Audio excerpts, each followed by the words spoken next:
Oi, pessoal, boa noite, tudo bem? Espero que estejam todos bem. Hoje a gente vai começar, né, um novo desafio, um momento diferente na nossa vida, né, escolar, e que com certeza a gente junto vai vencer. Não sou tão tecnológica igual o professor Bruno, vocês vão perceber, mas ele tá me dando uma força incrível. Bruno, muito obrigada. Para a gente começar, eu queria que a gente retomasse alguns conceitos importantes que a gente falou, mas que às vezes ficaram perdidos, né, nesse tempo que a gente ficou de afastamento, que são as doenças crônicas e as doenças agudas, né? A grande diferença é que a doença aguda, ela tem um começo, meio e fim, enquanto a doença crônica, ela começa, né? Normalmente o paciente ele é assintomático por muito tempo e quando ele se manifesta já está numa fase que não tem cura, né? Incurável. É o que acontece com as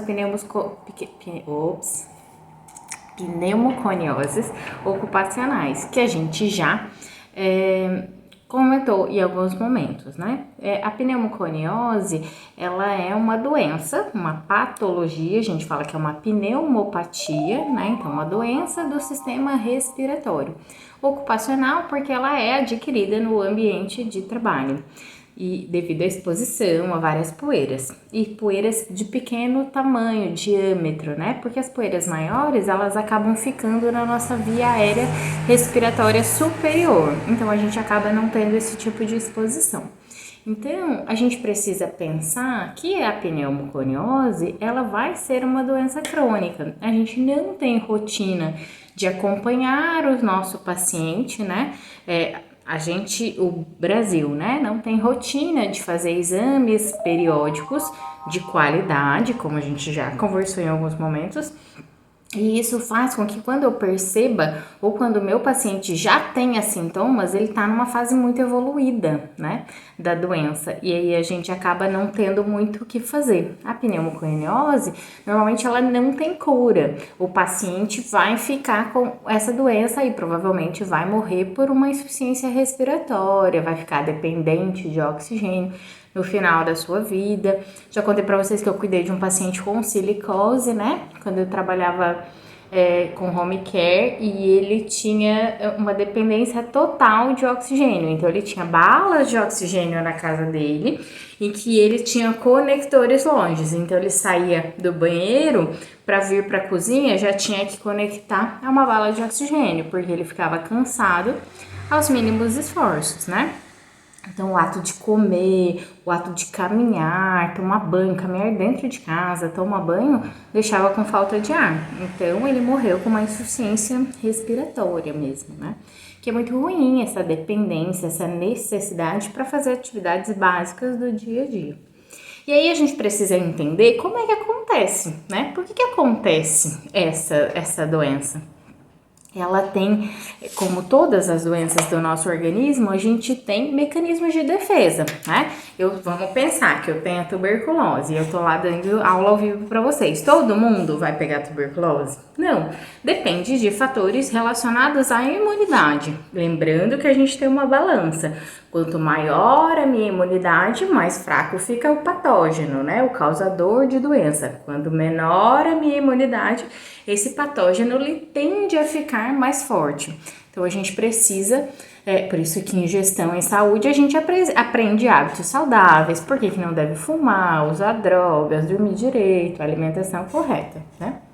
E aí, no sistema respiratório acontece da mesma forma, né? A gente tem mecanismos de defesa que estão ligados e funcionando o tempo todo, e quando eles estão funcionando, eles vão vencendo e combatendo as doenças. O problema é quando um deles falha ou quando tem uma sobrecarga desse sistema, que é o que acontece na pneumoconiose ocupacional, né? Então eu vou explicar para vocês vão estar olhando aí no slide, tem 3 formas de mecanismos de defesa da nossa parte imunológica, natural, todo mundo nasce, ninguém vai precisar desenvolver isso.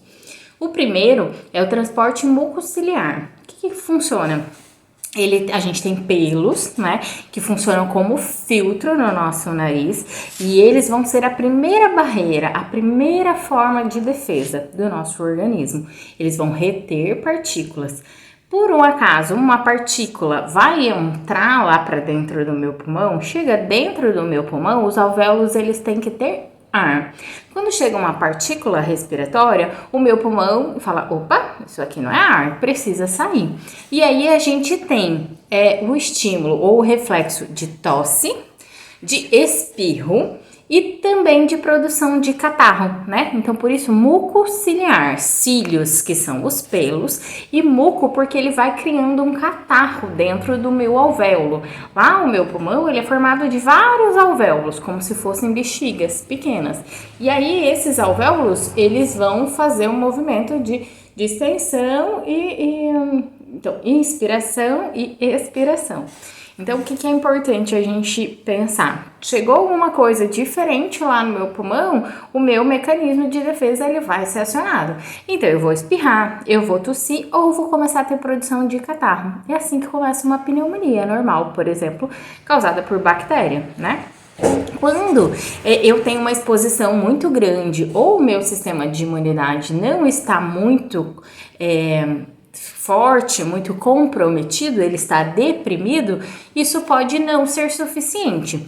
Então, o que está lá, ou micro-organismo ou uma partícula, ela vai estar aumentando lá dentro do meu pulmão, do meu alvéolo. E aí, o que acontece? O meu organismo, ele fala, opa, venceu a primeira barreira, eu tenho que acionar a segunda barreira de proteção. A segunda barreira, ela é o transporte linfático. Então, imaginem vocês que eu tenho lá dentro do meu alvéolo uma bexiga e começou a acumular na parte de baixo uma quantidade de poeira, né? Partículas respiratórias. O que meu organismo vai fazer? Eu não estou conseguindo vencer com a produção de muco, com a tosse, com o catarro, expelir, eliminar esse corpo estranho. Então, o que eu vou fazer? Eu vou pegar isso e vou colocar para um transporte, para que ele seja eliminado do meu corpo. Então, do meu alvéolo, a gente tem irrigação, muito próximo mesmo, né? Com um sistema linfático. É como se fossem vasos. São vasos, na verdade, né? Como se fossem veias. E aí, esse meu organismo, o meu alvéolo joga para esse vaso cai nessa corrente linfática e ele é eliminado pelas fezes e pela urina. É isso que acontece na drenagem linfática. Quando a gente faz drenagem linfática, o que eu faço? Eu tiro o líquido que está fora da minha célula e aí vai acumulando, causando celulite, por exemplo. Então, eu manipulo para que entre para esse vaso linfático e ele seja eliminado, né? Pela diurese e pelas fezes. Então, isso é um processo natural, mas vamos pensar que a gente tá lá no nosso ambiente, né, laboral, e que às vezes o meu colaborador não faz uso de protetor respiratório, às vezes eu tenho uma atividade de corte de pedra, por exemplo, e que nessa atividade de corte de pedra eu tenho uma grande dispersão de partículas, o corte não é úmido.